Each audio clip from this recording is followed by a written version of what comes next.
Hi, this is Jimmy Moyle with Head First Baseball. I wanted to make a quick video and reach out to all of you regarding our upcoming college recruiting seminar. We typically do one every year around this time, and this year we're planning on doing it virtually and still getting in some questions. We've had some very good questions in so far, but wanted to actually take a second and talk a little bit about kind of the implication of the coronavirus and how that impacts college recruiting and the major league draft, at least for the next couple of years. Gotten a lot of questions on this. Is something that we definitely want to clarify and try to make sure that we give our people the best information that we can, and then also just try to interpret it as best we can for you to help you guys along through this process. I guess starting off, I wanted to talk a little bit about what actually happened in terms of the legislation that went through recently with the NCAA.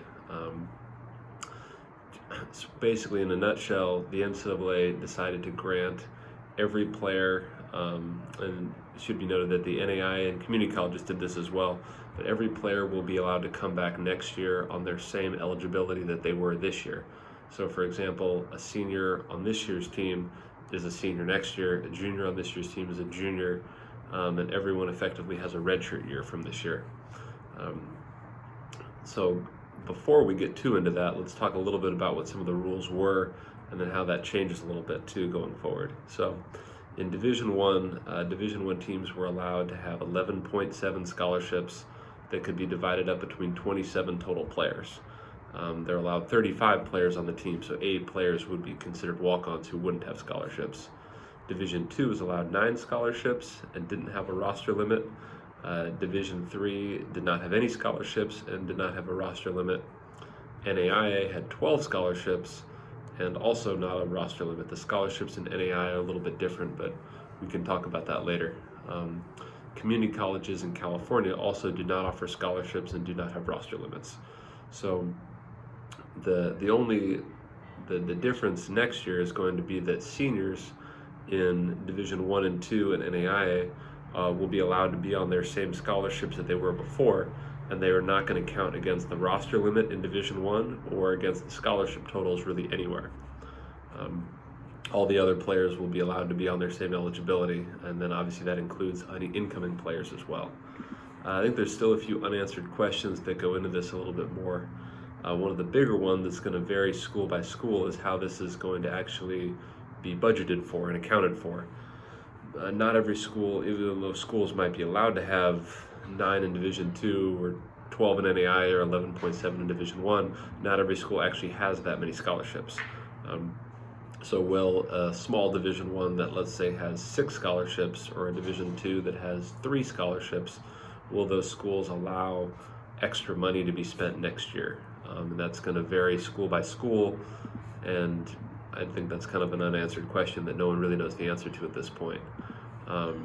It also could be a little bit complicated if a team wants to bring back one of their seniors, they don't have a lot of scholarship money, and then does that money come from an incoming player or a returner that gets cut or something else that could happen along the way? Will schools allow bigger rosters is another question that I think will happen quite a bit.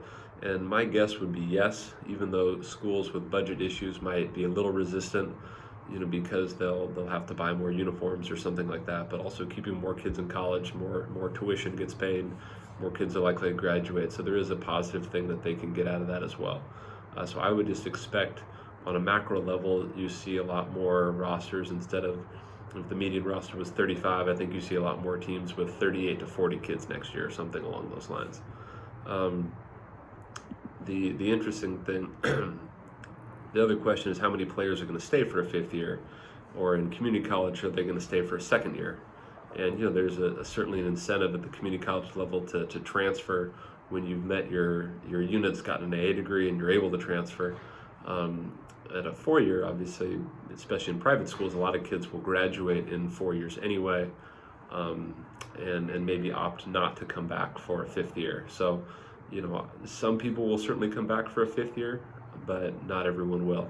Especially, I think you could see that at a lot of schools that don't have graduate school, or in places like the Ivy League where traditionally they don't allow graduate students to play on teams. So we'll see how those rules either change or kind of what the trends wind up being amongst those those colleges that have to deal with those problems.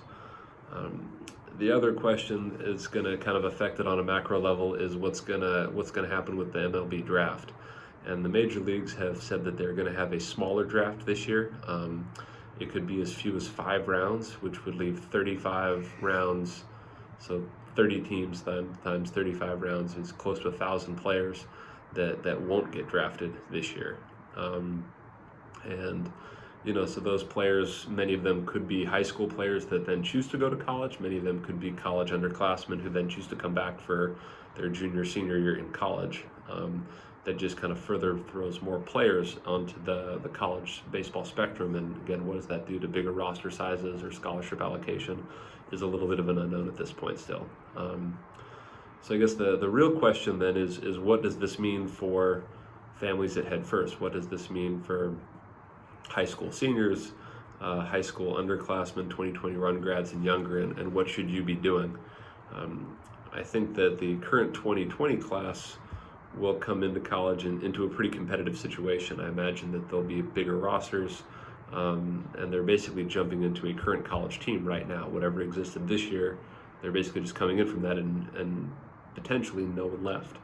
So I think I don't see them having a lot of issues in terms of not having the scholarships or roster spots that they thought they would, but I do see there being a harder path to playing time, which again puts your training and summer ball and all that kind of stuff at a premium right now in order to get better and to put yourself, get yourself ready for what's going to be a very competitive situation.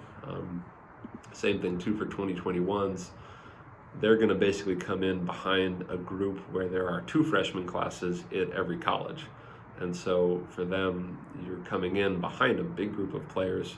It puts more of a premium on your plan right now, whether it's getting better grades, improving your baseball skills, kind of refining your college recruiting plan. All that stuff is going to be more important than it was anyway. College baseball has always been extremely competitive. That's something that goes without saying. But throwing a lot of players back into the mix will probably just make it more so. So that may or may not be felt by everybody on a case-by-case basis, but it will be something where I think you wind up seeing there being just a little bit more challenging situations in terms of making teams, getting a scholarship, getting playing time, and all that stuff going forward. And that's really what the bottom line is going to be, is that it could be a little bit tougher than it was going forward. The last thing that I will also say is I could see it also impacting community college in terms of having a lot more numbers than many of them have maybe had before. And you look at other factors like the economy or people who are kind of apprehensive about going across the country and traveling and stuff like that. It could be something that really impacts community college in maybe a positive way in terms of the numbers being significant for them. So again, and to sum up, if you're a current high school player, I think this is an important time in terms of your development and in terms of your ability to make sure that your grades, your baseball ability, your recruiting plan, everything needs to be very tip-top and just in good order going forward. And again, it's hopefully winds up being a good thing for college. I personally think it was the right decision for the NCAA to grant everybody an extra year, just kind of the way that this year ended very abruptly for most people. But again, there are still some unanswered questions and some different variables, so we'll see what shakes out. Please submit to me your questions. If anyone has any other recruiting related questions or follow-up questions to this video, we'll be putting together some later videos later this week or early next week, but definitely would love to hear from more of you as you have questions about the college recruiting process going forward. So again, this is Jimmy Moyle with Head First Baseball, and look forward to speaking with you soon. Thank you very much.